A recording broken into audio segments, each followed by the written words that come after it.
We're about to drop some knowledge of the Pinckey Brothers. They're so much cooler than all the others. Little Thomas Pinckney was the younger one. He was an American soldier and shot some guns. Both were governors of South Carolina in their day. They were diplomats with politics, they both did play.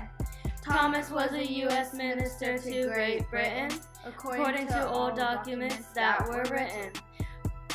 Charles was in the Continental Congress and was elected to the state legislature for being the strongest. Charles also worked for the Navigation Acts. Now let's keep laying down these sweet tracks. The Pinckey Plan was drafted by Charles. He was a nationalist with some pretty cool morals. Now let's talk about the Pinckey Treaty. An American diplomatic success completely. It also resolved territorial disputes with U.S. and Spain. And many benefits the U.S. did gain. U.S. ships now went through New Orleans duty-free. A great accomplishment, Thomas would agree.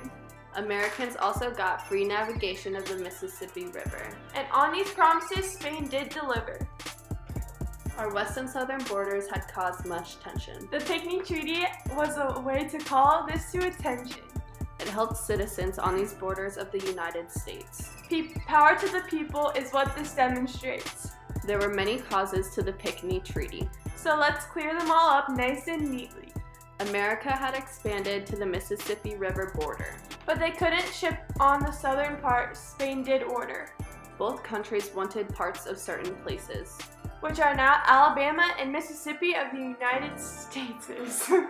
These claimed territories were often conflictive. U.S. citizens on the southern frontier found Spanish policies restrictive. They wanted their government to renegotiate territory positions. No longer did they want to live under these conditions. In the disputed areas, the Spanish kept forts. This was to assert their power during conflict, of course. Indigenous resistance was counted on by Spanish, due to the U.S. taking natives' land and causing them to banish. Spain's previous policies were for one reason: to keep American settlement and trade out of their region. This is why Spain had not negotiated earlier. In 1789, their interests changed, however. Spain had sided against France during their revolution. To ally with other European monarchies was their resolution. By 1794, they had experienced major losses. And managing political affairs made their king very nauseous. King Charles IV handed his affairs to Godoy. He was the prime minister who made these calls with joy. Godoy wanted their alliance with Great Britain to end, and their relationship with the country of France to mend. While Spanish diplomats were trying to figure this out, American John Jay went to Great Britain to sort things out. John Jay's treaty made some major changes, like making British withdraw from American territory ranges. It also limited British and American trade. And a better relationship between the countries was made. Honorable John Jay, Chief Justice of the United States and their envoy extraordinary to His Majesty, this quoted in Jay's treaty for the good of humanity, who have agreed on and concluded the following articles, was written. This part of Jay's treaty is between America and Great Britain. Unfortunately for America, this caused bad tension. France was mad at the U.S. for not paying them any attention. Godoy was afraid of John Jay's treaty. That would result in an Anglo-American alliance completely.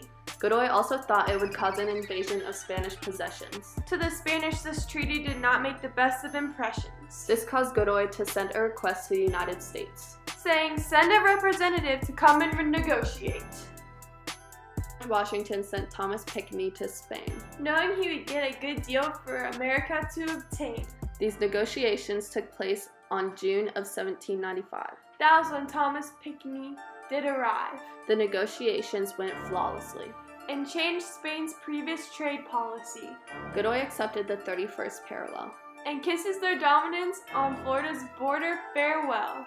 America also gained free navigation of the Mississippi River. This is something the 31st parallel did deliver.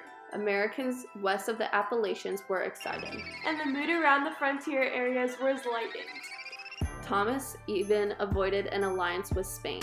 This is a great success he did obtain. Spanish wanted to require duties through New Orleans, but that wasn't okay with Thomas, our American historian. Godoy agreed to Thomas Pinckney's commands, and he met all his demands. The treaty was signed on October 27, 1795, and then back home did Thomas arrive. The final treaty also declared Spanish guarantees of military support that colonial officials had made to Native Americans in disputed regions revert. This weakened their ability to encroach their land, which seemed like a harsh demand. Pinckey's treaty encouraged colonists to move westward, and the colonists did just that as they explored. Thomas Pinckey favored the Federalist Party always. Trust me when I say it wasn't just a phase. Naturally, treaty was based on Federalist views. This shouldn't be very shocking news. The Pinckey Treaty put the U.S. in a stronger position in relation to other European powers they now had commissioned. This treaty established feelings of friendship between the U.S. and Spain, in contrast to the Drays Treaty, which had concessions which it did obtain. This treaty set the western boundary of the United States, and major American achievement is what it illustrates. The present treaty shall not be enforced until ratified by the contracting parties. This is found in Article 23 of the Pinckey Treaty. And the ratification shall be exchanged in 6 months from this time or sooner if possible. These lines from the Pinckey Treaty were methodical.